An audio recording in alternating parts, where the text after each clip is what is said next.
We're not talking about the best of them. We're just talking about the rest of them.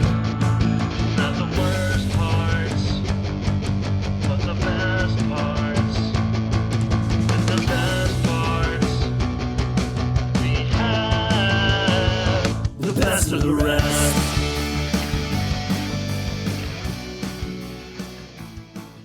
Hello, and join me or die.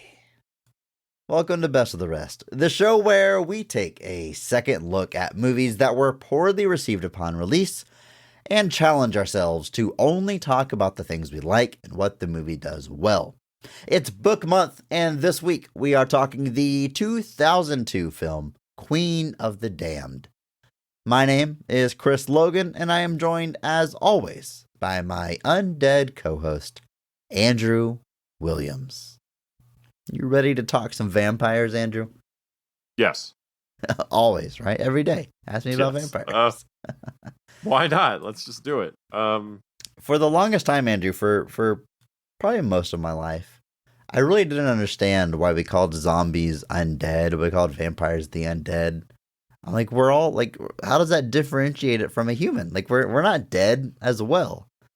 But undead means you were dead and then undead. Yeah, you came back to life. Yeah, I realized that like a few years ago. I was like, I'm undead. I'm not dead.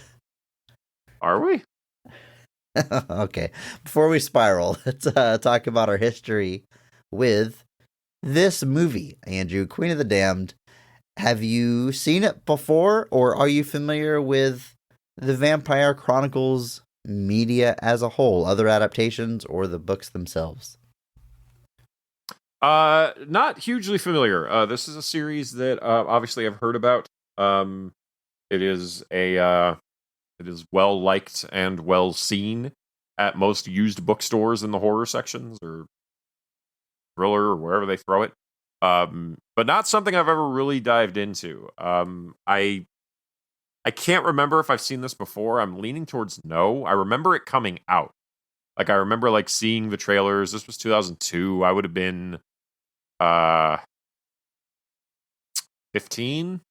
So probably not lining up to see this one for some reason. I don't know why. He's the right target demographic, I think. I think so, especially with some of the casting choices. But yeah, I not hugely into this series. My sister's a big fan of the book, so I was asking her some questions as I was watching both these movies.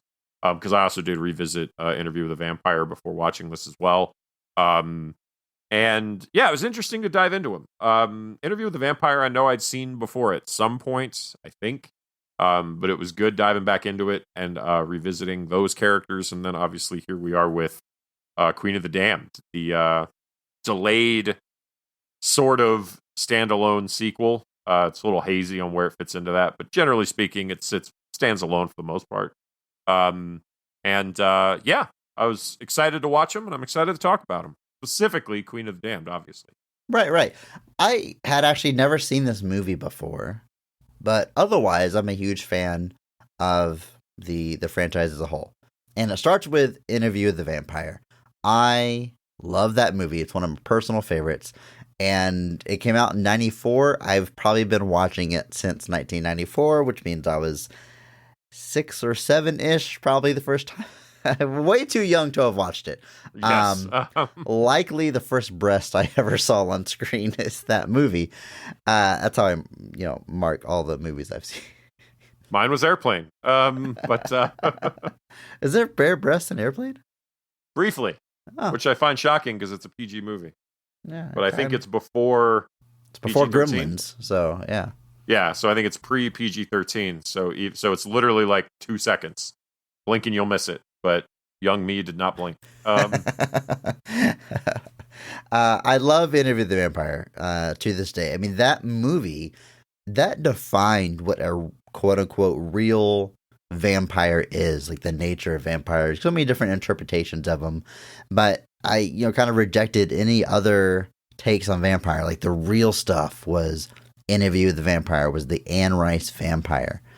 And so much so that things like that don't appear in those books, like garlic, or you have to invite them in. Like, I didn't even know those rules. When the movie Let Me In came out, I was like, I don't understand. Why is this? I learned about that rule from that movie. At any rate, love the movie Interview with the Vampire. And because of that movie, when I was in late middle school, high school, I started reading the books. I read Interview with the Vampire. I read the Vampire Lestat and Queen of the Damned. Loved them all. The next book in this series, which I believe is Tale of the Body Thief, that's where I finally bounced off of that series. But I still got all the books on my shelf. Those first three in particular, absolutely love them. But in 2002, no, I didn't see this movie. It was so clear to me just from the trailers that this was a huge departure from the tone and feel of that first movie. And I just, even out of curiosity, just never get back to it. I don't exactly know why. Now, friend of the show, my wife, huge fan of Queen of the Damned. I think Queen of the Damned is her Interview with the Vampire. We were just talking about how you were the exact right age demographic when this movie came out, but you didn't see it. Well, she did. Young friend of the show, my wife, saw this at the perfect right age, but still loves the movie and loves the soundtrack. We'll talk more about that when we jump into it. But now, officially, I have finally seen this movie. The curiosity has been answered, and we're going to talk about it today, specifically everything that works and all of the positives. But before we jump into that, a little bit of housekeeping here. We have in our Discord a few listeners who wrote in with their feelings on The Hitchhiker's Guide to the Galaxy.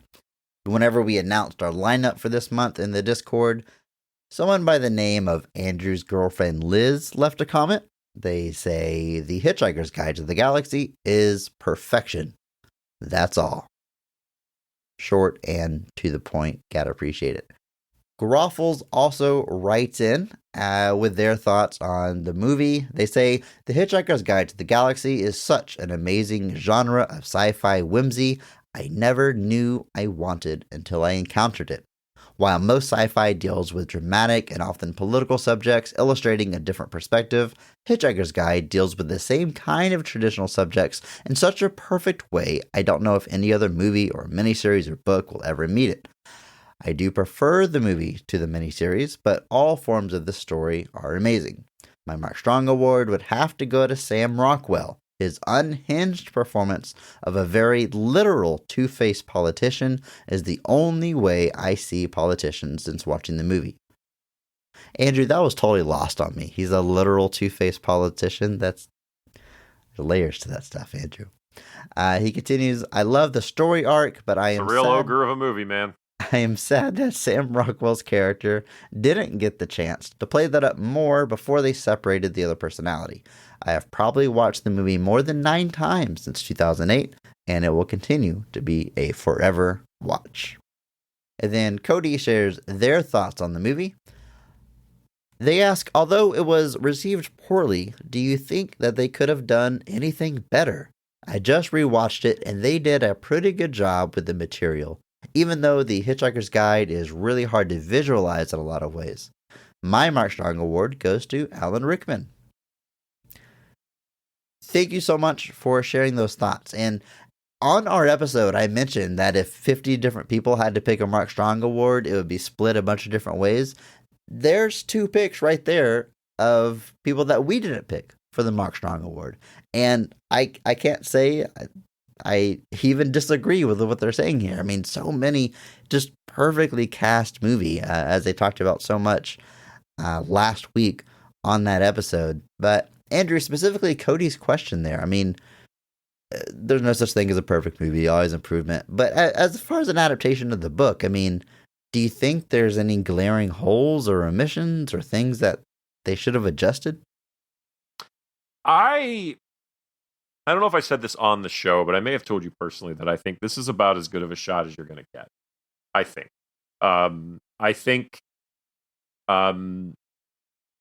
In short, I think no. I think, especially now with Douglas Adams no longer being with us, I think anybody trying to do it a different way is going to struggle. to kind of try and capture that. A lot, like I said, as the director and the other writer pointed out, a lot of that new material for the movie was from Douglas Adams, and it was specifically done, I think, to make it a little bit more palatable for the general audience. And kind of, you got to condense this book series into a movie. And so I don't want to say that there's no way you could have done it better, but like Douglas Adams' DNA is all over, his fingerprints are all over that movie, and it's tough to do better than the guy himself writing the script, I think. And it's all quibbles for the most part, but generally speaking, I think I've heard it said about other movies before. It's like, it's about as good as it's going to get. And that sounds backhanded, but I think that's kind of where I'm at with Hitchhiker's Guide to the Galaxy, is I think that is, it's the one shot.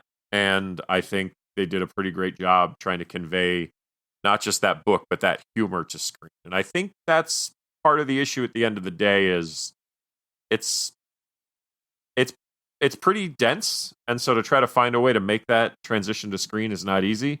And I think they did a pretty good job with that. And I would be hesitant to think of a way to do it better. But it is an interesting thought experiment. Like, I'm at a point now where I kind of, I think I've said this before, that like the 1990 Teenage Mutant Ninja Turtles movie might be as good as it gets as far as live action TMNT adaptations. Like, because I don't know if anybody is ever going to do one like that now. I don't know if they're ever going to try a live action again. And I don't know that they should necessarily, but like I remember this was is in the aftermath of The Dark Knight, where like everybody was saying we need to make the Dark Knight version of this. Yeah. And then DC based their whole shared universe on that. But hashtag PP. But there was a point where people were trying to like kickstart a genuine, like they called it the Dark Knight of Teenage Mutant Ninja Turtles. And I always thought that was kind of funny, because when you listen to them talk about what they want to do, I'm like, they did that in 1990, man. Like, that's literally what you're describing. You're describing the original Ninja Turtles movie. And I guess in a way people want to see more stuff like that, and that's fine, I guess. But like I'm excited for the new one. Don't misunderstand me. Might even be in Houston the weekend that comes out. But yeah, I think with Hitchhikers especially, Douglas Adams brought that to screen the best way he thought so, and so I tend to lean towards no, you couldn't do it better. Yeah, like I said, I'd never read the book, so I can't really weigh in on that. But I have read Interview the Vampire. I have seen the movie. I love that movie, as we mentioned. In my mind, there will never be a better adaptation of that book. However, there is a miniseries that is very highly regarded, and I have not dove into it yet, but I feel like I should, just based on what I read. But a miniseries is different than a movie, and I don't think there's ever going to be a better movie based on that book than what we got. I mean, God, it's just, we were talking about it before we record, but Tom Cruise as Lestat, I mean, it's one of my favorite performances in his career, one of the very rare villain performances, and he's so damn good at it. And his line, his delivery when he's yelling at Louis because he won't take a life, "You are a killer, Louis," lives in my head rent free, maybe on a daily basis, at least while I'm thinking about these movies that are on my mind. But that explains a lot, folks. Yeah. Yeah, I just blurt that out every now and then. I know, it's ridiculous. I was starting to think I was going crazy. Chris, we're at Wendy's. Chris, this is a Taco Bell. Love that movie. And now we're talking about its pseudo sequel, Queen of the Damned, released on February 22nd, 2002, made on a budget of $35 million at the box office. Only brings in a little over $45 million. Critically, it is panned. 17% critic score on Rotten Tomatoes. We've said it many times, Andrew. It is genuinely difficult to get a score under 20% on the old tomato meter. However, the audience score is 66%, which isn't glowing, but it's well above critic score, and it's technically in their fresh category. I personally am not aware of a very large cult following to this movie, but it does seem to have its defenders out there based on that score and and listening to my wife talk about it. Yeah, I think it's very possible that this movie hits, like I said, just at that right time. For a lot of people, I don't necessarily want to go as far as to say it's just nostalgia, which, I mean, here's the thing, folks. If you say you like something ironically, that's no different than liking it unironically. It's the same thing. If it brings you Just joy, it brings embrace you joy. It brings you joy. That's the thing at the end of the day. I know there's people who's like, oh, what's a guilty pleasure? I have zero. Because I don't feel guilty about anything I enjoy, and neither should you. But dopamine is dopamine, man. Exactly. My brain don't make serotonin like it used to, folks. But yeah, I think this movie definitely, like I said, I've not heard of like any groundswell of support for it. Like there's not been like those reevaluations, where you see the articles on the geek websites that are like, time to revisit Queen of the Damned, the movie we all overlooked at the time. Like nobody's doing that. But I think the people that love it have always loved it. And I think the style, the music, the kind of performances, I think all of that is definitely something where I feel like if this came out today, it would be one of those things that just gets memed into oblivion, where people would just be pulling clips and GIFs and things and just running with it. And I feel like that's how it is for these people. It's something that they love dearly. And apparently 66% of 250,000 plus people feel that way. Let's take a look at the creative team here. The movie is written by Scott Abbott and Michael Petroni. Now, Scott, look at his filmography. This is legitimately probably the most high-profile thing I saw in there. However, I wanted to point out here that they also wrote a movie called Watcher in the Woods, which was released on Lifetime here in the States. That movie, directed by Melissa Joan Hart. In case you were wondering what she was up to. Huh. Starring Angelica Houston. Apparently, I need to go watch this. The movie, like I said, also written by Michael Petroni. A little bit more action in that filmography. He wrote movies like The Chronicles of Narnia, Voyage of the Dawn Treader. Andrew, did you know they made it that far into the series, adapting? I did. I knew they made 3, which is, I actually remember being relatively shocked when Dawn Treader came out because I didn't feel like Prince Caspian had quantified further movies. But well, I was looking at the brought numbers. up in our Discord. Yeah, it got brought up in the Discord. Yeah. Those both made like $400+ million. Like, yes, I had no Voyage of the idea. Dawn Treader made it $415 million. The movie that was definitely the least marketed of the 3. You're 3 deep into a franchise and still bringing in the money. Like Lion, the Witch, and the Wardrobe is a movie that I like. I think if you make that as a movie, it's always going to do decently because of just the name recognition with that book. And they did just announce that Greta Gerwig is going to be doing at least 2 Narnia movies for Netflix. And I'm interested in the phrasing there, calling them Narnia movies and not dedicating to a specific book. So I'm actually hopeful they get into some of that weird stuff, like The Magician's Nephew or The Horse and His Boy. Because there's 7 books in that series. Yeah. And the characters from Lion, the Witch, and the Wardrobe feature pretty prominently in the latter half of it. But there's some books that don't involve them. And I would be interested in seeing if they potentially tap any of those for this new stuff, because I'd be curious, because I think those are really interesting. But yeah, I didn't even really odd that just came up, and yet this guy was a writer on one of those movies, which how it works, man. He's also Michael Petroni is still out there. Just recently wrote The Pope's Exorcist, starring Russell Crowe as an exorcist, where my most memorable thing at leaving that movie was Russell Crowe riding on a Vespa in full exorcist gear. That does sound great. It's such a weird visual just to watch him just driving around. doing things like that. And they're apparently making another one. So made that money. So but yeah, been out there doing all sorts of stuff. But like you said, still out there doing his thing. Did you call Russell Crowe an exorcist?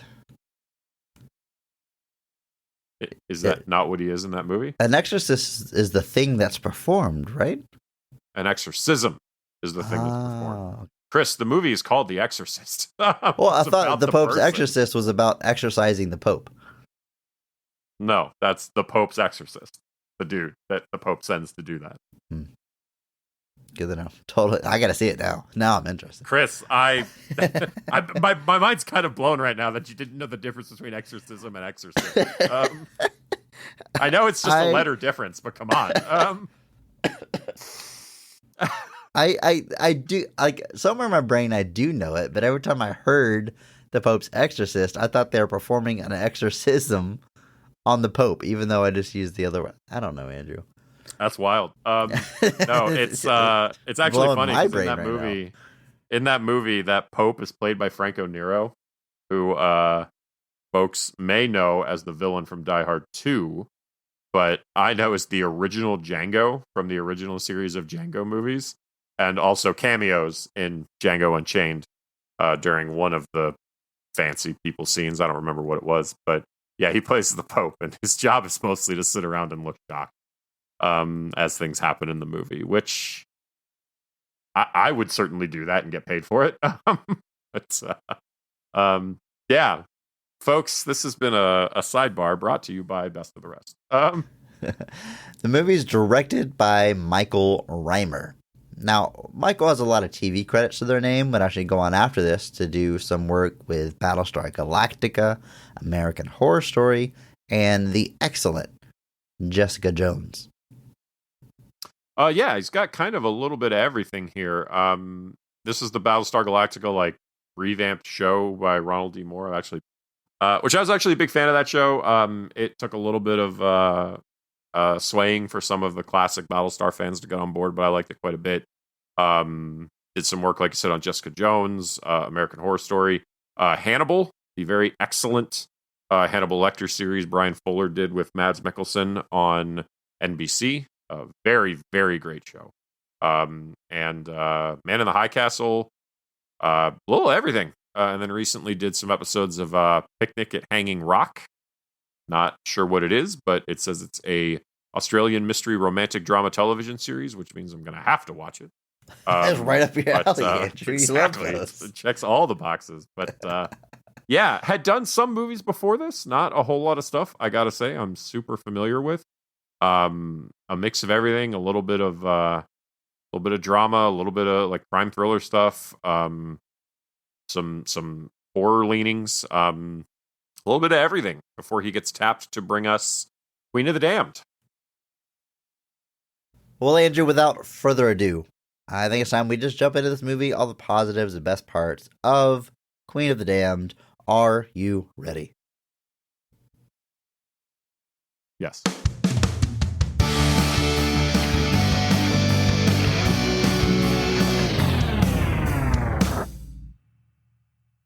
The vampire Lestat awakens from a decades-long slumber after hearing the sound of heavy metal music.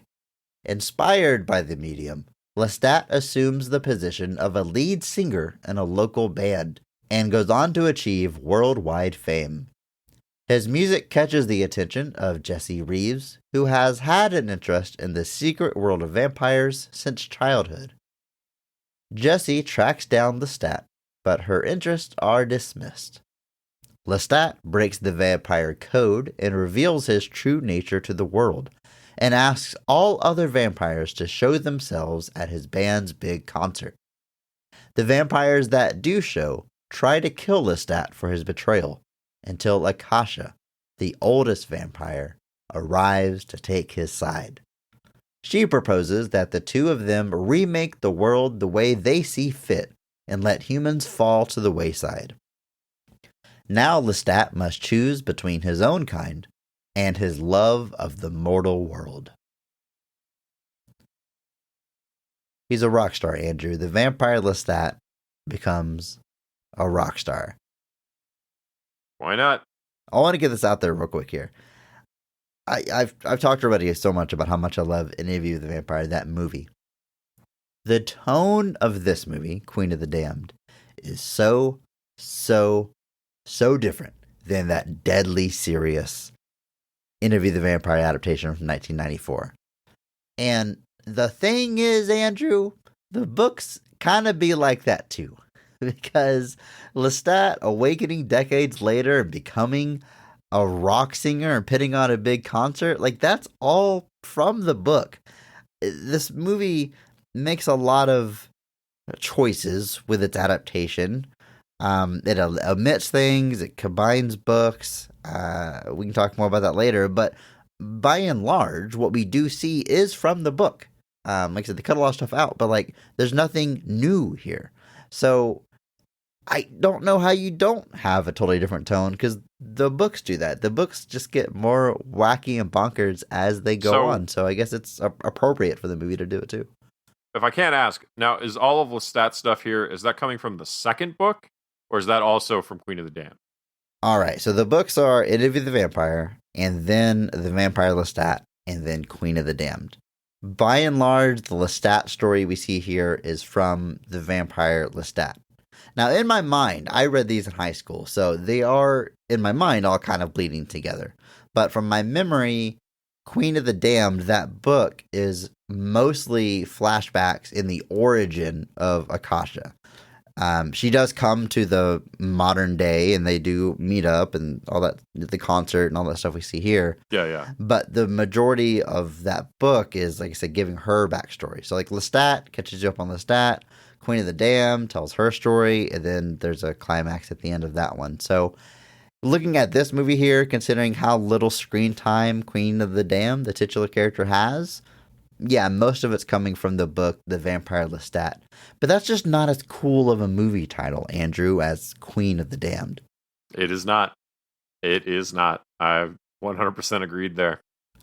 I've been to New York City one time in my life. That was also in high school, I think. And it happened to be whenever they had the Broadway play, The Vampire Lestat. And I remember being in Times Square and seeing the giant poster for it.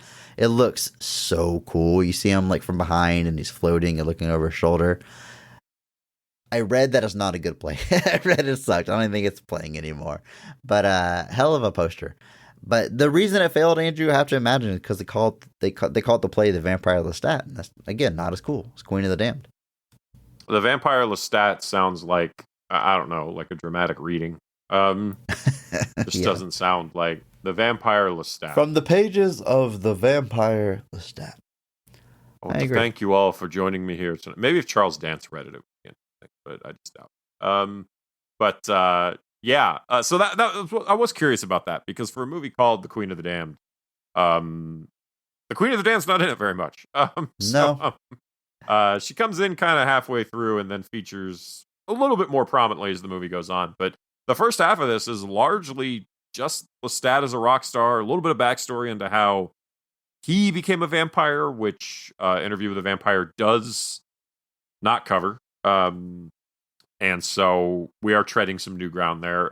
The canon of the movies to each other, I know, is something that is a little bit more questionable, but we're not here to do that, folks. But it's I was curious about that, because I can't imagine that the book Queen of the Damned had all this vampire Lestat as a rock star stuff. It doesn't quite seem like the vibe, but interesting. I think I'm gonna have to go and read these, at least the first three. It sounds like so. I highly recommend the first three.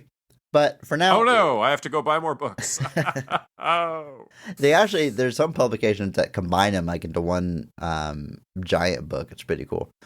But hey, let's talk about this movie, Andrew. Specifically, the positives and best parts, and of course, we're gonna start with the casting of the film, because every episode we recognize one person who goes above and beyond the call of duty, that they actually elevate the quality of the entire movie with their performance, and we recognize that person by giving them the Mark Strong Award. So, Andrew, kick us off here. Who is getting a Mark Strong Award for Queen of the Damned?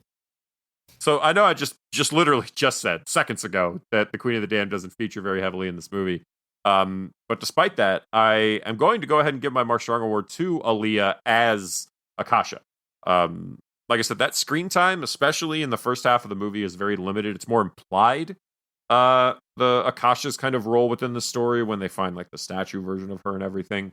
And but the scenes she's there, she has this commanding presence that makes her stand out in this cast. Especially, we're talking about this a little bit. Her kind of debut scene, and she gives the character that air of kind of difference. Like she feels like a different vampire than all the other vampires we see throughout this movie. There's a lot of people that just kind of feel like they're, I don't know what the way to say it is, but they're like the trendy kind of vampires. They're not scary necessarily. And with Akasha, you get a vampire that is relatively terrifying. The idea that she can just kind of dispatch you with not even bare like a wave of her hand or a dashing thought.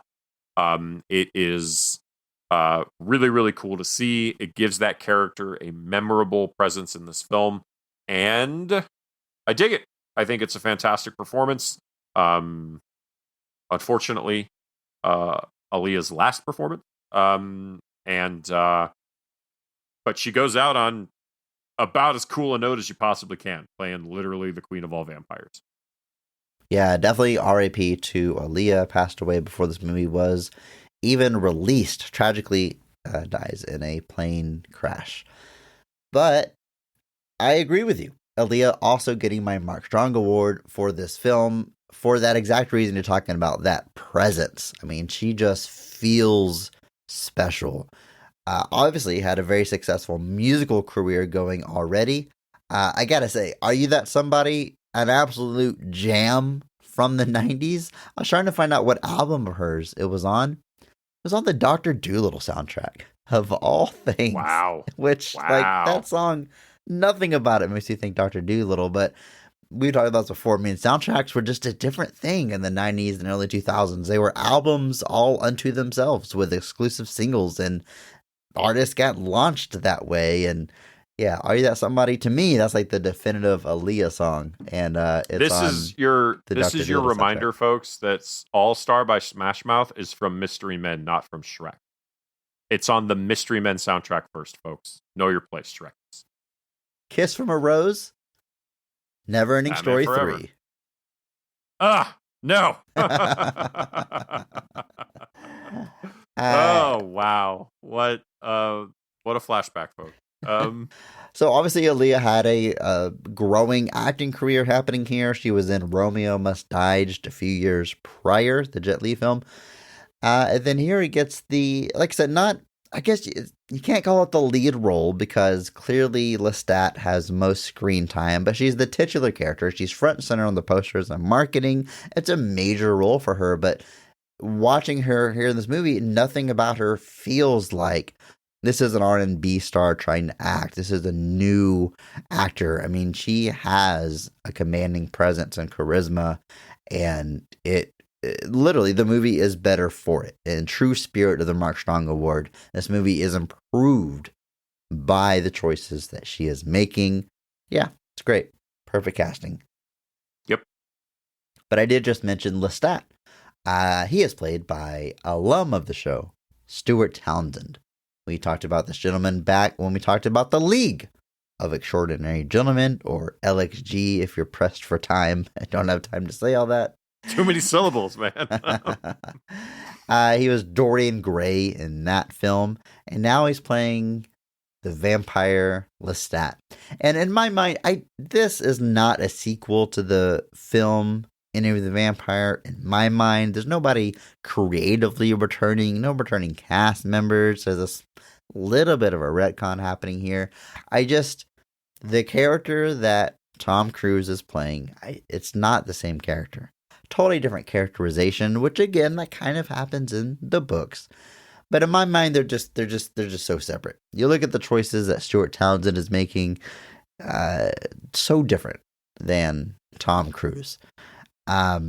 Different tone. I mean, look, hashtag PP, let me just be real with y'all. The movie, it kind of has this direct to video feel to it. And I don't even necessarily mean that backhandedly, but there's a little bit of camp that I believe is intentional. The special effects are definitely a choice, and it just kind of feels like that overall vibe. And I feel like Stuart Townsend just knew he could kind of lean into that cheese and that accent. And man, there was no scenery left when the man was done. He goes for it with every single line he spews here. And like I said, I gotta imagine it's all intentional choices. So kudos to Mr. Townsend for really leaning into that. Yeah, I think that's certainly the tactful way of putting it. He, like I said, he leans into it pretty heavily. He's looking for every single bit of scenery around him and chewing every single piece of it. Like you said, I feel like this performance isn't too far removed from what he's doing as Dorian Gray. In both situations, the characters are these kind of deeply egotistical immortals. Essentially, they got that Dr. Manhattan, you people. I tire of your problems, your troubles. I'm bored with this earth. But it's so there's really, those characters aren't too far apart, I don't think. Just in LXG, I can't believe I just actually referred to it as that. But he's much more of a side character. He's part of an ensemble. He's part of a league. Part of an ensemble? You saved so much time in that sentence, Andrew. LXG ensemble. I can't just say the other syllable of the word, Chris. It's ridiculous. But anyway, you can see we're so funny, folks. They gave us our own show. But yeah, he's really going for it here. Like I said, I don't think the performance is too far removed, but it's the same. But you're obviously getting it front and center. Lestat is essentially the main character of this movie for the bulk of it. And even after Akasha starts appearing more frequently, it's still pretty much Lestat's show for the most part. And like you said, he's going for it. And it is certainly, like you said, very, very different from what Tom Cruise is doing. Like you said, this kind of plays into the books themselves, going in some different directions, which, you know what? If I were a vampire and I lived forever, I feel like I'd have a variety of different phases. So I think it's completely acceptable. The first 100 years, I'm going to do the solemn dark thing. The second 100 years, let's just be a rock star. Bigger than Elvis, the movie posits at one point. But it is he goes for it. That's what you definitely can say about him here. He's leaning into it at every turn and having a blast from all indications. You can tell he's enjoying himself big time. And Anne Rice herself, author of the books, in case you weren't aware, ultimately her thoughts on this movie are pretty negative. A lot of it stems from the fact that she was cut out creatively, despite writing the screenplay for Interview with the Vampire. When it came time to develop a sequel, they did not seek any of her input, which I can imagine how infuriating that must be. However, she did say of Stuart Townsend that after meeting with him, she felt that he had his the Lestat feline movements down. And I can say that the way that he moves is definitely very rock star, very David Bowie, and very Lestat in that way. So I think the physical part of his performance, I will agree with Miss Rice. I think it's pretty spot on. And probably a good time just to say R.A.P. to Anne Rice. Absolutely. Could you imagine Tom Cruise playing this version of the character? No, well, I guess I didn't. He did that musical where he's like a rock star, not Rock of Ages. Yeah, yeah. I guess it would be something like that, Andrew. Apparently, they did the idea of. Apparently, he says he declined to reprise the role. So apparently, they did ask him if he'd be willing to do it, and that would have been wild, very, very wild. Yes. Marguerite Moreau plays Jessie. Now, also an alum of the show, she plays Connie in the Mighty Ducks films, also in the greatest comedy of all time, Wet Hot American Summer. But here, she is a woman somewhat obsessed with the world of vampires, has a bit of a connection to that world that she's been chasing her whole life. And she's the one that realizes that the vampire Lestat, the band that is fronted by Lestat, is actually fronted by a vampire. She realizes that it's not just a gimmick. She picks up on some imagery from the lyrics and realizes this is a true vampire. She's part of a secret society that tracks these things and takes it upon herself to seek out Lestat to gain some answers and eventually become a vampire herself. So interesting character, kind of in a lot of ways our window into this world. Some of the exposition when she's learning about Lestat's backstory from his diary or just vampires in general, and Marguerite doing a great job. I mean, I listed a few movies I've seen her in already, and she does a great job every time. I think so. Like I said, she's with the Talamasca, basically a paranormal studies group. Which we don't learn a whole lot about here. They're just kind of there. You get the vibe. So she's kind of this apprentice within this organization, which means that her like going into the field and actually investigating things is kind of frowned upon. And they're kind of very wary of her getting too committed because they don't think she's really equipped to handle these forces. And they're kind of right in a way. Yeah. But like you said, she's kind of our kind of audience cipher into this world, kind of what's happening here. As she kind of ends up infiltrating weird. She goes to the club. She ends up at a concert.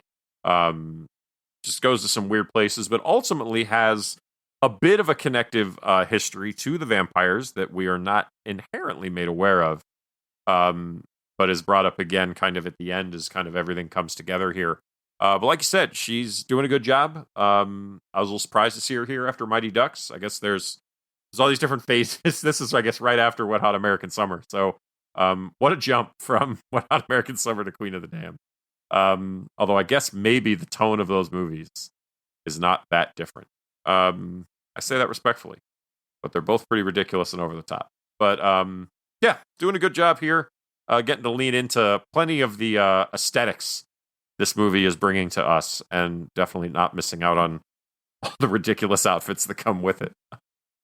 Speaking of that organization, Paul McGann plays David Talbot, who was sort of her mentor in this movie, and the one that kind of gives her that diary, warns her not to get too involved. Paul McGann himself, another alum of the show. We've talked about everybody, Andrew, but they played Golik back in Alien 3. Also, we're in this little show called Doctor Who. This is our, I believe, second Doctor to appear in our episodes. And just looking at this filmography, Andrew, in 2009, is in the film Lesbian Vampire Killers, a British comedy horror film, which I have so many questions. Are the vampires they are killing gay? Are lesbians killing the vampires? I have to watch it and find out. Well, Chris, it stars James Corden, so I'm never going to find out. Hashtag PP. But Paul McGann, like we've talked about him before. He kind of broke onto the scene with a kind of a black comedy film called With Nail and Eye, which is something I see on Alamo. Used to show it all the time, but it's Paul McGann and Richard E. Grant, who you've seen in a variety of different things, probably notably as comic accurate Loki from the episodes of the Loki television show. Oh, yeah. But Paul McGann, like I said, I think I talked about this on Alien 3, but the short version, he's kind of the redheaded stepchild of the Doctor Who franchise, only played the Doctor once in a TV movie that was kind of intended to be a backdoor pilot for an American Doctor Who series. I do remember, for some reason, vividly that the sequence in his movie where he transforms, 'cause that's Doctor's thing, it's in like a coroner's office where Will Sasso is like the night guy watching the kind of lab, and I just remember Will Sasso kind of like watching. I think he's watching Frankenstein or something. So like as they're doing the whole like bringing the monster to life, he's transforming and changing into the new version of the Doctor.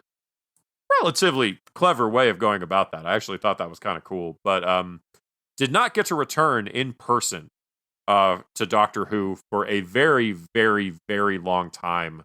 Was eventually brought back in 2013 for the 50th anniversary special in a web-only preview. Still didn't get to be in the actual show. Oh, man. They put him in this kind of web prequel where they show his version transitioning to the next version, and then full on in a more recent episode, he did get to actually appear in person in an episode proper.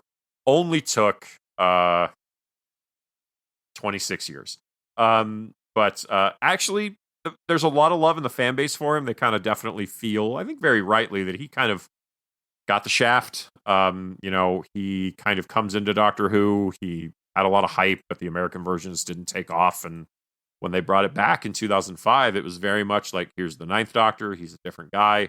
And they never really dived too heavily into where the Eighth changed into the Ninth. And so they have eventually filled in all that backstory, but he has kind of gotten his flowers as time goes on. Done a bunch of audiobooks, done a bunch of Doctor Who audio adventures. That's the thing they like to do. Been around the block. So it's very funny seeing him here playing, like, there's the scene where he's at the concert, and I was like, that's some intense how do you do fellow kids energy from Yes. this middle-aged man at this goth rock concert. So serious all the time. A relatively narrow scope on this cast, Andrew. I think the only other major player we really need to talk about is Vincent Perez, who plays Marius, the vampire that creates Lestat or turns him to a vampire. So mainly we're seeing him in the flashbacks to Lestat's origins, but he does reappear to Lestat after he announces he's doing that big concert. So we get to see the modern version, who still dresses very similarly. But I talk about presence. I really like his presence. Lestat is clearly, even though all vampires are basically the same age physically, because they all seem to turn whenever they're late 20s, early 30s and hot. Physical prime. Yeah. He still has this presence or air about him that he's been around a long time. He knows the ways, and he's trying to show Lestat what it's like to be a vampire, and Lestat's being a rebel against it. But I think does a good job. Again, everyone's relatively the same age, but he feels like the older, elder, wiser vampire. Yeah, he's got that little bit of Chris, what's the word? Gravitas. You needed to say it like Jonathan Davis from Korn. That was the correct answer. No, I cannot. So no that's not that. happening. Yeah, so Vincent Perez kind of brought in to kind of, he gets the rapport with Lestat this time around versus doing Lestat and Louis like they did in an interview with a vampire. And yeah, he's got an interesting kind of vibe to him, some interesting mannerisms. Just, I like the way they play that character where he kind of really tries to instill in Lestat like the vampire code, the idea of secrecy, all the things that kind of the way he approaches it, which Lestat obviously disregards later, much to the chagrin of many vampires. I do love that the notion and the thing they're upset with Lestat about is that he's publicly facing now. So the way they choose to attack him is in public at a concert. Because that keeps it secret. Hashtag PP. After the movie, wrong, Andrew. I know. It didn't bother me in the moment. I didn't care. It was cool. But yeah, Vincent Perez, I looking at his filmography.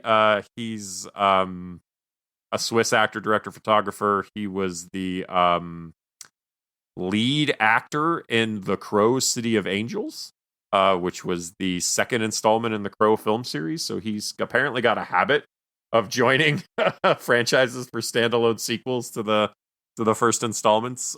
He also had a brief part in a movie I watched called At Eternity's Gates, which was a movie starring Willem Dafoe as Van Gogh, which posited the idea that he did not kill himself, that it was manslaughter, which has not been corroborated by anything, has no real basis in any actual evidence, but it's one that's been put forward nonetheless. But yeah, adds that right amount to the character, creates an interesting air about him. And yeah, a really good foil for, we've got Stuart Townsend kind of being really over the top, you could say, and you've got Vincent here being a little bit more reserved, a little bit more held back in a lot of ways, and I think that creates a pretty good balance. Like I said, narrow scope on the cast. Andrew, I think it's time we talk about the scenes of this film, specifically our personal favorites. So in your opinion, when is this movie firing on all cylinders, and what is the best scene of Queen of the Damned?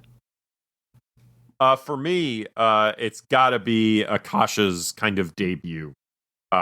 This is a brief scene where Lestat has kind of reconciled with Marius after kind of not having interacted with him for several hundred years now. But Marius kind of warns him that she's coming, that Akasha has returned and is coming. And this is kind of our first hint of what Akasha's power is. She kind of, we're implied this, it's hinted at, we don't really get to see it. But in this moment, she reveals herself at this club that we've seen a few times now. And it's just awesome. It is so cool. She comes in, immediately commands the room. These kind of would-be tough vampires are trying to show her up, and she doesn't fall for any of it. And she eventually just sets them all on fire. And then, like there's people running out of this bar on fire, and she just emerges from the flames onto the street. And I'm just like, that's cool. So cool. There's no other way to put it. That's just cool.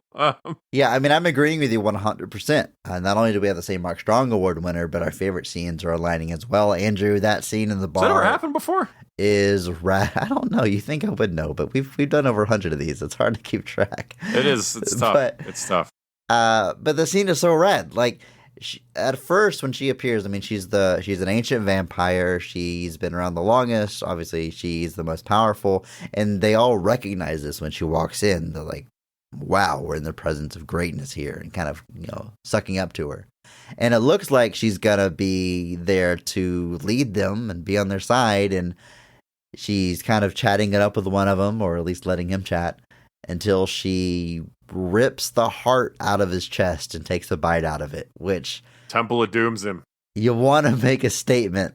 That's the way you do it. And then, as you said, as they come to try to attack her, she literally just sets them on fire. And a pretty cool looking effect. The effect, I mentioned the flying effect, or the effects in this movie.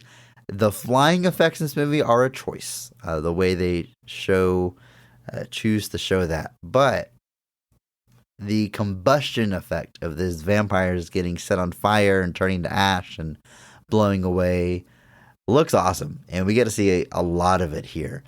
And immediately you're like, oh, I get it. I get why she's so dangerous, or why she's so powerful. You don't really know what her motives are just yet, but you know something is coming. And so it's just, yeah, the scene just does a great job of setting up its titular character as the ultimate villain, and it's just rad. It's just rad. It is indeed. Speaking of rad, I do like a lot of the heavy metal stuff or music in this movie in general. It's weird that Lestat's a rock star now. It is what it is. But I want to shout out in particular the music videos we get to see. We get to see a couple of them, and they are clear like homages to Nosferatu. The way they're shot, they're stark black and white. There's like an undercranked camera. It's even got the German impressionist like painting style on like the set that they're on. Super cool, very clever way to do that, and look like really cool, interesting music videos. It is kind of obvious it is not Stuart Townsend's voice. Jonathan Davis of Korn provides his singing voice in the film. And oddly, for the soundtrack on the movie, Jonathan Davis contractually was not allowed to appear on the soundtrack due to his record deal. The record deals are so dumb, or at least they used to be. They're kind of a thing of the past at this point. But it's insane they had to do this. For the soundtrack, like the CD that you go and buy, it has the same songs, but they had guest vocalist sing the songs instead. So instead of Jonathan Davis, you might have Wayne Static from Static X, or Chester Bennington from Linkin Park, which is a really cool concept. And it kind of works, even though it's such a dumb thing to make that come into an existence. The soundtrack is pretty rad. I mentioned a friend of the show, my wife. She even on our Discord wanted to chime in here. She said Queen of the Damned has one of the most fire soundtracks ever, and I need the vinyl. Thank you. I think that message is directly to me. I don't think they've pressed it on vinyl yet, but I would agree. That would be a vinyl worth owning. It's pretty cool. If you're into, it's a 2002 soundtrack. If you're into that new metal scene, we're talking the artists I just mentioned, Papa Roach, Marilyn Manson. It's that vibe, and it is all over this movie. I do find that stuff about the soundtrack interesting. That like the record contract stuff you mentioned, where like you've heard stories like that before, where like a big name comes in and like guests on a song, but has to go uncredited. Like Eddie Van Halen on "Beat It" is one that comes up a lot. Eric Clapton on "While My Guitar Gently Weeps." Like these big names come in, but because they're signed to a different record label, they can't actually be credited on the final release. And in those cases, they still had the performances. They just couldn't advertise who it was. So it's interesting to me that they specifically didn't do that here. They specifically like got other people to sing the songs, which is interesting. But back on I feel like How the Grinch Stole Christmas episode, we talked about how Mariah Carey wrote the song "Where Are You Christmas?"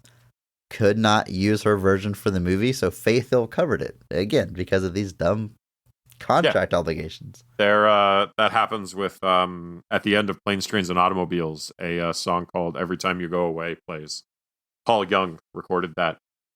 Record label wouldn't allow it to be used in the movie, but they would allow a cover of the song to be used in the movie. So how dare you promote our cover artist? of it? Like and so I actually remember that because it was when Ryan Reynolds just randomly decided to release a tribute to John Candy on all of his social media a couple years ago. What a great person Ryan Reynolds would be to meet just randomly one day. But he used the Paul Young version, and Paul Young told the story about how he's like, literally, I was like, he told the label to do it. Like, let them use my song, and they wouldn't do it. They would not allow them to use his version for the actual movie. But it feels like there's like that whole kind of idea has just kind of collapsed now, where like the exclusivity of it is kind of gone. But also, I just don't know if collaborations like that happen like they used to. But gone are the days of Nickelback and the singer from Saliva doing collaboration songs for Spider-Man soundtracks. But I mourn the passing. Yeah. Well, obviously, we're talking about Lestat as a rock star. There's a huge concert at the end of this movie, and I mean a huge concert. Andrew, that helicopter shot of the crowd gathering, that crowd is too big. You cannot see anything. That's like Queen at Live Aid big. Like it's just like there's no way. Like there's right, no way. But even without monitor, well, I guess there might be monitors up there. But anyway, they're in the middle of the desert. The crowd's way too big. Nobody can see anything in the back. You're wasting your gas driving out there. But clearly, this is a very popular band bidding on this very hot show right before Halloween. And some of my favorite shots in the movie come here. I really like the vampires arriving, and they are in the crowd. They're not bopping along to the music, Andrew. They're mad, and they're staring daggers at Lestat. But there's this cool shot of the crowd where it's like in fast forward. Like it's in, what do you call that? Fast forward. What's the opposite of slow motion, Andrew? Fast motion? Fast motion? Is that a thing people Sped actually up? say? Sped up? Let's go with that. The shot is like sped up. The people there listening to the music are moving really fast, but the vampires are like stand still in the middle of the crowd. It's a really cool effect. It just kind of shows that they're supernatural, that they're different, that I really appreciated there. Yeah, I agree. That whole concert setup, very wild. Like you said, like an unreasonably large crowd. But if Lestat is bigger than Elvis, then yeah, I guess so. I mean, I'm just saying. But it is the fight with the vampires is all pretty cool. They're coming out of all different angles. Marius ends up jumping up and helping him. Turns it into a 2-on all instead of a 1v all. Increases your stat boosts, I think. You get combo bonuses and stuff. But it's pretty cool overall watching this happen. It's a weird, cool setting. The audience kind of like thinks it's all part of the show, I guess. Like they're a little, and then like Akasha shows up and they're all kind of like, all right, time to go. I'm a head out. She got real. We see like a newspaper afterwards that was like, is there drug in the water at the concert? So yeah, I guess they didn't. Well, I guess they tried to cover up the stories that people were telling about the crazy things they saw at that show. Something like that, yeah. Wouldn't you? It's not long after that concert we get our finale of this movie, where Akasha reveals her plans to Lestat, that she thinks they should just kill any human they want, any vampire they want, anyone that stands in their way, and rule the earth, because they are the two most powerful vampires in the world. But Lestat, he kind of likes people, Andrew. Even if he doesn't want to admit it, he likes people's culture and their world and wants to be a part of it, not rule it. So for that reason, he joins the side of the other vampires to help them bring Akasha down. In another pretty cool fight, we get to see Akasha's powers a bit more, burning some vampires. But ultimately, she succumbs to the attack of the many. She does. I was actually kind of surprised. I was expecting it to kind of, I was expecting a big kind of reverse there of what was happening, but their plans succeed. They do get some help from what turns out to be Jesse's aunt, Maharet, who is another vampire that has been around for some time, to the point that Maharet actually takes on the title Queen of the Damned and kind of becomes the new. She's kind of emblazoned as a statue, similar to how Akasha is at the beginning of the film. And but by doing that, it allows Akasha to kind of disintegrate, fade away. They have drained her of her last drop, and it is a pretty wild fight. Like it's literally like Akasha versus all, and it's still really awesome. Like she's getting to show all of her powers, do tons of cool stuff. And I was actually kind of surprised that she didn't get turned back into a statue or something like that. I'm guessing this character doesn't return, or if we do see her, it's all flashback stuff in the future. Can't really say, but pretty, like I said, once Akasha shows up, this movie picks up pretty hard and goes pretty hard, essentially until the end. Yeah, I mean, there's a reason she's got our Mark Strong Award. There's a reason that our favorite scene was her arrival. I mean, it is the high point of the movie. It really delivers on that title, ultimately, once she shows up. Andrew, this movie's a heck of a thing, I gotta say. And as a big fan of the books, I'm glad that I finally saw it and saw kind of this take on the source material. But it like hashtag PP, I think you might like the movie a little bit more if it hits you at the right time in your life. You know, the adolescent, maybe angstier time, I think it maybe plays a little bit better. I think it's kind of the vibe they were going for. Yeah, I think they were definitely leaning into some aesthetics of the time. I think if that music scene, you know, the music of the movie, I think can definitely hit a particular way. It reminds me a bit of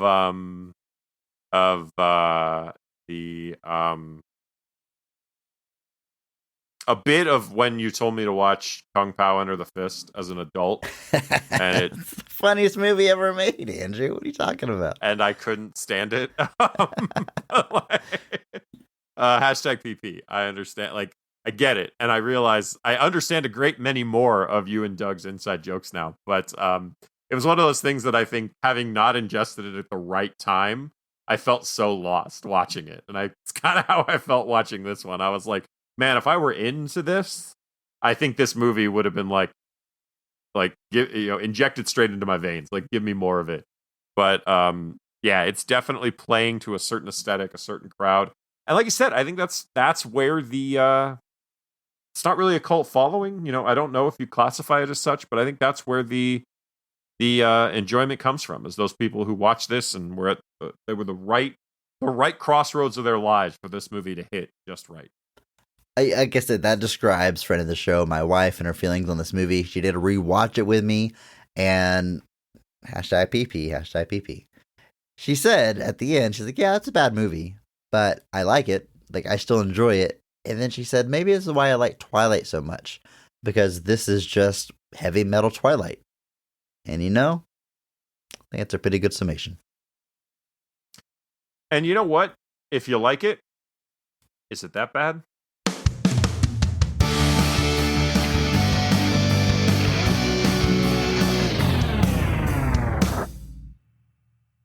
Halfway through book month. Next week, we'll be coming back with Cloud Atlas. We get to talk about yet another Wachowski movie. This will be like our fifth this year or something. It's crazy. I didn't think we would get to talk about them so much. I've talked a lot about how much I love those Matrix movies. However, this next one, Cloud Atlas, I have never seen. At the time of this recording, I still have not watched it. So I'll be excited to jump into that one. As will I. I don't know if I've actually watched that one all the way through. My brain kind of confuses that with Jupiter Ascending. But just a good chance similar it won't be our last titles. Wachowski movie. Yeah, I'm excited to go into that. I actually own the book that it is based on, a book that was often considered unfilmable. Oh yeah, So hold that book up so everybody back. can see it, Andrew. Yeah, there you go. Wow. Fantastic. Yeah, so we'll see how that is. But I am interested to check that out. We're doing that next week, but for now, it's time for our question of the week. If you want to leave a question for a future episode, you can. Just hop into our Discord. There's a link right there in the show notes. What are you waiting for? This week, our question comes from Mike Lynch, who asks, who is your favorite non-actor in a movie? Like, you can tell the director decided to cast their peepaw in a scene. Hashtag PP. They're not great, and they take you out of the scene, but you just love that they're trying. I love this question. I think it's the true spirit of our podcast, because it's objectively not a good performance, but there's something you like about it anyway. One immediately springs to mind for me, just kind of thinking of non-actors in a movie. The first thing I think of is Planet Terror, which is Robert Rodriguez, his half of Grindhouse. And there's actually a lot of non-actors in that movie. He intentionally cast people that didn't have experience because it's supposed to be this low-budget Grindhouse movie. I want to get that authentic feel. And the one I want to shout out is the owner of the strip club at the beginning, the one that Cherry Darling works for. He gets to have the great line, "It's go-go, not cry-cry," which is delivered about that wooden. And the part that always stands out to me is he says, it might be that very scene where he says that line, and you can tell, like, in the script, he's supposed to be holding money in his hand, and when Cherry storms out, she snatches the money and takes off. But because he knows that's coming, he awkwardly is like holding the dollar bills up in the air as if he's handing them to her, which makes no sense. It always stood out to me. But again, it just works for what they're doing there. And that man is, I believe, Robert Rodriguez, his real estate agent, I believe is their connection. So again, not an actor, clearly not an actor, and enhances that scene for me. So that's a great pick. I think that's a good one. I have two answers. One of which is not really true, but my show, I'm gonna have two answers. But the first one is actually a gentleman named Frank Silva, who ended up playing Bob on Twin Peaks. Now, I'm going to recant this story, or not recant, I'm going to recite this story as David Lynch did. Basically, David Lynch said he was upstairs in the Laura Palmer house, Laura Palmer being a prominent character on the show. The investigation of her death is what kicks off the events of the show. And Silva was a set dresser. Frank Silva. That was literally his job. He was a set dresser.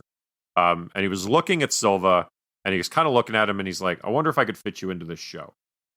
And he asked Silva if he was an actor, and Frank, of course, said yes. And so then Lynch then shot a scene where Silva was crouched at the foot of Laura Palmer's bed, staring at the camera. No clue where he was actually going to use it. Just shot it with the idea that maybe I can use this for something later. Then later, where they were shooting a scene where Laura's mother is remembering some traumatic event, the camera operator went to Lynch and said, "Hey, we need to reshoot that scene because somebody got caught in the mirror reflection while we were shooting it." And Lynch was like, "Who was it?" And he was like, "It was Frank." And Lynch saw that as a sign and turned Frank Silva's Killer Bob into the overarching villain of the entire series. So, yeah, from set dresser to literal main villain. And like, he very rarely talks. He's more of a presence than an actual like performance. And what he does is far reaching, but Frank Silva starting as a set dresser and becoming one of the most visually iconic characters of Twin Peaks is about as big as it gets for me, as far as a non-actor just kind of being in a show. Now, to be fair, he doesn't take me out of it at any point. Like, it doesn't really fall into that, like, so bad it's good kind of thing. Yeah. But I love it nonetheless. My second pick, this is really stretching it because this guy had acted before, but by and large is mostly remembered as being a game show host. I don't know if you know where I'm going with this. But my second shout out is Richard Dawson as Killian from Running Man. I don't know if you've seen Running Man, Chris. The Mark Strong of Running Man, so you're talking about? Absolutely. Yes, 100%. But like, I don't think of Richard Dawson and think actor. I think like television, like game show panelist, game show host. But I've said before that Richard Dawson as Killian from Running Man might be the single greatest film casting of all time because he's so unbelievably good in that part. And like, I mean, folks, this is where the fish emojis come in. But it's because he was on like Hogan's Heroes and stuff like that. But like that's the Family Feud guy. Like, and now he's playing this like maniacal, crazy game show host. And it was such a weird departure, but also just like not really that far removed from what he was doing. Like, he's clearly still playing a game show host, but they just have that kind of sinister undertone that plays through the whole thing. You see it behind the scenes, and that one's a bit of a cheat. That's why I felt the need to mention Frank Silva first, because like Richard Dawson has acted before, sure, but like. But by the time he did makes Man, that movie, though. I mean, he does. Like, I like the movie. I like everything about it. I do. Great. I like it a lot. But he elevates it for sure. Truly, if you remove him or replace him with like anyone, it doesn't work as well. You could put Alex Trebek in that role, and I don't think it would work as well. Although maybe, because Alex Trebek had a really. If you ever see Alex Trebek outtakes, he swears all the fucking time. Sorry. Let me redo that because I actually swore in that statement. It's like if you ever actually see Alex Trebek outtakes, he swears so much. Like, it's actually unbelievable how much he swears. Like, he flubs something and he just boom, just off and running. So I'm like, it's pretty funny, but again, he's the Mark Strong of that movie for sure. And he like you said, without him, I think he's like the definition of a Mark Strong, because without him, I think that movie is. It's genuinely degraded to like maybe okay. Like, his performance as the main villain essentially is what makes the whole thing work. And so that's my second shout out, is to Richard Dawson in Running Man, because who better? No one is the answer. All right, let me balance the scales a little bit then. I do have another person I want to highlight as a non-actor in a film. Andrew, have you seen Troll 2? I have. All right. So, notoriously just one of the worst movies ever made, which makes it great, full of non-actors. But the one I want to shout out is George Hardy, who plays the dad in the film. He gets the famous line, "You can't piss on hospitality. I won't allow it." He's wonderful. Very bad actor, but wonderful, and really makes that movie, at least a lot of scenes in it. And I want to shout him out because I got to speak with this man at one time. I went to Alamo Draft House to see Best Worst Movie, which is the documentary they made about Troll 2. It was actually a double feature. We got to watch Troll 2 and watch Best Worst Movie. It's very cool. And then after that, there was a video, I think it was Skype at the time, because this was pre-COVID. Skype was still the video conferencing tool Chat of choice. of choice. But yeah. they Skyped him in on the screen for a Q&A. And I got to ask him a question. I asked him if he had any ideas for a sequel to Troll 2 and if he would want to be a part of it. And he said he doesn't have ideas for a sequel. What he wants to do is just make the movie again, shot for shot, and everyone reprises their roles as they are now, and they just go through the scenes again, which I thought was a pretty See how much hilarious different it is? answer, That yeah. would be. But he's such a, if you've seen Best Worst Movie or seen an interview, he's such a nice guy. So funny that he's in that awkward movie. But yeah, his lack of acting experience truly makes that movie better. It's another one that, first off, I agree completely. That movie is memorable in part, mostly because of him. And I would be curious if this is also considered a cheat. But if I said R. Lee Ermey from Full Metal Jacket, would that also be cheating? I mean, I don't know. I know he is actually like a former drill sergeant. He's kind of playing himself. He had done some movies before that, but obviously Full Metal Jacket is when like he gets his first like big supporting like featured major role, and it launches his career. I mean, like essentially he's the Full Metal Jacket guy, for lack of a better way to put it. And but he is a former U.S. Marine drill instructor, right? And like he does have a small part in Apocalypse Now. I think he plays like a helicopter pilot, but he's uncredited. So like he done a little bit stuff like that. So he's another one where like it rides that line of like technically, and then like, but Full Metal Jacket is definitely the thing where like you can see his filmography changes after Full Metal Jacket. Of course, yeah, they want more of that guy. And they were like, yeah, we want him. He just essentially made a career off of playing himself. That's essentially, and you know, great work if you can get it. He even sort of alum of the show because he has a voice cameo in X-Men 3. Interesting. Yes, he does. Look at that. Great question, though. That's a fun one to think about. Yeah, that is a fun one. I want to know your answers. Who are your favorite non-actors that have shown up? Whether they make the movie better or make it worse, therefore making it better, just stand out some way. I would love to hear some more examples. Let us know. Hit us up in that Discord. Once again, there's a link in our show notes. And until next time, until Cloud Atlas, just remember that maybe not every movie is great, but all movies have greatness. Thank you to Mark Benavides for singing our theme song. You can check him out on Instagram at NotThatMarkAnthony. And thanks to Mitch for the music. You can follow him on Twitter at I'm a Biggie Boy. And check our show notes for the SoundCloud link. Check out our store on TeePublic for some Best of the Rest merch. And if you enjoyed this episode, please share it with a friend. It is the only way that we grow. And follow us on social media at BOTRcast. Thank you.